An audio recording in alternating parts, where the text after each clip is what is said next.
Hi friends, അസ്സലാമലൈക്കും. Welcome back to my channel. ഇന്നത്തെ video വന്നിട്ട് നമുക്ക് കിച്ചണിലേക്ക് വേണ്ട അത്യാവശ്യം കുറച്ച് ടിപ്സുകളും അതേപോലെ തന്നെ അതിനു വേണ്ടി ഞാൻ ഉപയോഗിച്ച കുറച്ച് കിച്ചൺ പ്രൊഡക്റ്റുകളും ഒരു കിച്ചൺ ചെയ്യുമ്പോൾ എന്തൊക്കെ അത്യാവശ്യം കാര്യങ്ങൾ ശ്രദ്ധിക്കണം എന്നുള്ളതും കൂടെ ഉൾപ്പെടുത്തിയിട്ടുള്ള ഒരു വീഡിയോ ആണ്.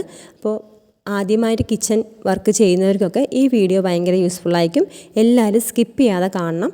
വീഡിയോ ഇഷ്ടപ്പെടുകയാണെങ്കിൽ ബെല്ലൈക്കൻ കൂടെ ക്ലിക്ക് ചെയ്യണം. എൻ്റേതൊരു ഓപ്പൺ കിച്ചണാണ് കേട്ടോ. 3 വർഷമായി ചെയ്തിട്ട് ഇങ്ങനെ ബ്രേക്ക്ഫാസ്റ്റ് ഏരിയ അങ്ങനെയൊക്കെ ഉൾപ്പെടുത്തിയുള്ള കിച്ചണാണ്. ഈ കിച്ചനും കൂടാണ്ട് നമുക്ക് വർക്കിംഗ് കിച്ചനും ഉണ്ട്. പക്ഷെ ഞാൻ കൂടുതൽ ഈ കിച്ചണിലാണ് ചെയ്യുന്നത്. ഇങ്ങനെ കൗണ്ടർ ടോപ്പൊക്കെ വൃത്തിയായിരിക്കണമെങ്കിൽ നമ്മൾ എപ്പോഴും മെയിൻറ്റെയിൻ ചെയ്ത് കൊണ്ടുപോകണം. കിച്ചൺ വലുതോ ചെറുതോ ആയിക്കോട്ടെ, നമുക്ക് അതിൻ്റെതായ രീതിയിൽ വെച്ച് കഴിഞ്ഞാൽ എന്നും വൃത്തിയായി കൊണ്ടുപോകാൻ പറ്റും കേട്ടോ. അപ്പോൾ ഇങ്ങനത്തെ ഐറ്റംസിലൊക്കെ അടുത്തടുത്ത് വെക്കുമ്പോൾ കുറച്ചും കൂടെ യൂസ്ഫുള്ളായി തോന്നിക്കും. കൗണ്ടർ ടോപ്പ് എൽ ഷേപ്പിലിരിക്കുകയാണ് കുറച്ചും കൂടെ യൂസ്ഫുൾ ആയിരിക്കുക. അതേപോലെ തന്നെ ഇങ്ങനത്തെ ഐറ്റംസ് ബോട്ടിൽസ് കാര്യങ്ങളൊക്കെ ജാറുകളൊക്കെ ഇങ്ങനെയുള്ള ഷെൽഫുകളിൽ വെക്കുമ്പോൾ നമുക്കത് പെട്ടെന്ന് എടുക്കാൻ ബുദ്ധിമുട്ടായിരിക്കും. അപ്പോൾ ഇതേപോലെ സ്റ്റിക്കേഴ്സുകൾ യൂസ് ചെയ്ത് കഴിഞ്ഞാൽ നമുക്ക് പെട്ടെന്ന് എടുക്കാൻ പറ്റും. 100 റുപ്പീസ് എന്തോ ആണ് ഇതിൽ വരുന്നത്, 75 സ്റ്റിക്കറിന്. റേറ്റ് കുറവാണെങ്കിലും നല്ല നീറ്റായിട്ട് നമുക്ക് കിച്ചൺ മെയിൻറ്റെയിൻ ചെയ്ത് കൊണ്ടുപോകാൻ ഇതുകൊണ്ട് പറ്റും കേട്ടോ. മുമ്പത്തെ വീഡിയോയിൽ ഞാൻ അത് കാണിച്ചിട്ടുണ്ടായിരുന്നു ചെറുതായിട്ട്. അപ്പോൾ ഇത് ഡീറ്റെയിൽ ആയിട്ട് കാണിക്കാൻ പറഞ്ഞ് കാണിച്ചതാണ് കേട്ടോ. ഇങ്ങനെ ചെയ്താൽ കുറച്ചും കൂടെ എടുക്കാൻ ഭയങ്കര യൂസ്ഫുൾ ആയിക്കാരം. എല്ലാ ബോട്ടിൽസും അതുപോലെ പേര് കൊടുത്തിട്ടുണ്ട്. ഇനി മുകളിൽ കുറച്ചും കൂടെ ഒട്ടിക്കാനുണ്ട് കേട്ടോ. അപ്പോൾ അതും കൂടെ വൃത്തിയായി കൊടുത്തു കഴിഞ്ഞാൽ നമുക്ക് വേഗം എല്ലാം തന്നെ എടുക്കാൻ പറ്റും. അപ്പോൾ ഇതൊരു ഭയങ്കര യൂസ്ഫുൾ ആയിട്ടുള്ള ടിപ്സാണ്. നമുക്ക് പെട്ടെന്ന് പണി തീർക്കാനും അതേപോലെ തന്നെ ഐറ്റംസുകളൊക്കെ വേഗം എടുക്കാനും യൂസ്ഫുൾ ആയിക്കാരം. ഇങ്ങനത്തെ പൊടി കാര്യങ്ങളൊക്കെയാണ് ഇങ്ങനത്തെ ബോട്ടിൽസ് ഇട്ട് വെച്ച് കഴിഞ്ഞാൽ. ഇത് ഞാൻ മുമ്പ് വാങ്ങിച്ചാണ് ഫ്ലിപ്കാർട്ടിൽ നിന്ന്. 12 എണ്ണമാണ് അങ്ങനത്തെ കിട്ടിയത് കേട്ടോ. ഇതുപോലത്തെ ജാറുകളിലെ ലിങ്കുകളും കാര്യങ്ങളൊക്കെ ഞാൻ കൊടുക്കുന്നുണ്ട്. വെറുതെ ഷെൽഫ് തുറന്ന് വെക്കുന്നതിനേക്കാൾ ഇങ്ങനെ ഓപ്പൺ ആയിട്ട് വെക്കുമ്പോൾ നമുക്ക് വേഗം എടുത്ത് യൂസ് ചെയ്യാൻ പറ്റും.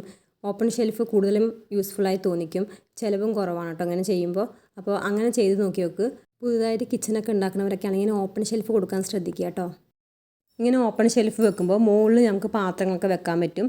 ഒരു പിൻട്രസ്റ്റ് വൈബിലൊക്കെ ചിലർ വെക്കുന്നുണ്ട്. അപ്പോൾ അങ്ങനത്തെ ഒക്കെ രീതിയിൽ വെക്കാൻ പറ്റും. പിന്നെ ഇതേപോലെ തന്നെ സിങ്കിൻ്റെ അടുത്തായിട്ട് ഇങ്ങനെ വെള്ളം അടിയിലേക്ക് വന്നിട്ട് എടുത്ത് മാറ്റുന്ന പോലത്തെ പാത്രം വെക്കുകയാണെങ്കിൽ കുറച്ചും കൂടെ അടുക്കള പണികളൊക്കെ എളുപ്പമാക്കി തോന്നും കേട്ടോ. അതിൻ്റെ അടിയിലായിട്ട് നമുക്ക് വെള്ളം വരും. അപ്പോൾ അത് എടുത്ത് മാറ്റി കളഞ്ഞാൽ മതി. പാത്രങ്ങളൊക്കെ ഒരുപാട് കൗണ്ടർ ടോപ്പിൽ വലിച്ചു വാരി ഇടാതെ ഇങ്ങനത്തെ സ്റ്റാൻഡൊക്കെ ഉണ്ടെങ്കിൽ ഭയങ്കര യൂസ്ഫുൾ ആയിട്ട് നമുക്ക് അതിൽ വെക്കാം കേട്ടോ. ഏത് പാത്രം വെക്കാം. ഇപ്പോൾ പാനുകളൊക്കെ ഉണ്ടെങ്കിൽ അതൊക്കെ വെക്കാം കേട്ടോ. ഇതേപോലെ തന്നെ പുളിയിട്ട് വെക്കാൻ ഇങ്ങനത്തെ ഭരണികൾ യൂസ് ചെയ്യുകയാണെങ്കിൽ അതും ഭയങ്കര യൂസ്ഫുൾ ആയിക്കാരം. കേടുവരാണ്ടും ഇരിക്കും. മുമ്പ് വാങ്ങിച്ച ഈ സ്റ്റാൻഡ് ഉണ്ട്, 200 സംതിങ്ങിനാണ് ഞാൻ വാങ്ങിച്ചത്. ഇതും ഭയങ്കര യൂസ്ഫുള്ളായി തോന്നിയിട്ടുണ്ട്.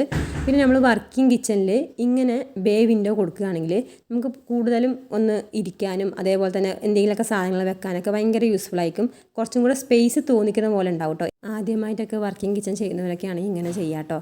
ഇതാകുമ്പോൾ ഭയങ്കര സ്പേസ് തോന്നിക്കത്ത രീതിയിലാണ് ചെയ്തത്. നീളത്തിലാണ് വരുന്നത് വർക്കിംഗ് കിച്ചൺ. അപ്പോൾ ഒരു ഭാഗം ഇങ്ങനെയാണ് കൊടുത്തിരുന്നത്, പിന്നത്തെ ഭാഗം അങ്ങനെയാണ് കേട്ടോ. അപ്പോൾ ഇത് ഭയങ്കര യൂസ്ഫുള്ളാണ്. ഇങ്ങനെ ചെയ്ത് കഴിഞ്ഞാൽ നമുക്ക് കുറച്ചും കൂടെ വെളിച്ചം കിട്ടും. ഇല്ലെങ്കിൽ വർക്കിംഗ് കിച്ചൺ അത്രയ്ക്ക് വെളിച്ചം തോന്നിക്കത്തില്ല.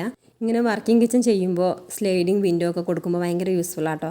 അതാകുമ്പോൾ നമുക്ക് അത്യാവശ്യം തുറന്നു വിടാൻ പറ്റും. പിന്നെ അത് മാത്രമല്ല നല്ലപോലെ വെളിച്ചവും കിട്ടും. പുതിയതായിട്ടൊക്കെ കിച്ചൺ ചെയ്യുന്നവർക്കും അതേപോലെ തന്നെ ഇങ്ങനെ വർക്കിംഗ് ഏരിയ ഒക്കെ ചെയ്യുന്നവർക്കൊക്കെ വീഡിയോ യൂസ്ഫുൾ ആണെന്ന് തോന്നുന്നു. 2 കിച്ചനും ചിലവ് കുറച്ച് ചെയ്ത കിച്ചണാട്ടോ. മറ്റേത് വന്നിട്ട് മൾട്ടി വുഡിലും ഇത് അലുമിനിയം ഫാബ്രിക്കേഷനുമാണ് ചെയ്തത്. അപ്പോൾ നിങ്ങൾക്ക് ഇഷ്ടപ്പെട്ടെന്ന് വിചാരിക്കുന്നു. വീഡിയോ ഇഷ്ടപ്പെടുകയാണെങ്കിൽ ലൈക്ക് ചെയ്യുക, ഷെയർ ചെയ്യുക, സബ്സ്ക്രൈബ് ചെയ്യുക. അടുത്ത വീഡിയോ ആയിട്ട് വരാം. അസ്സലാമു അലൈക്കും.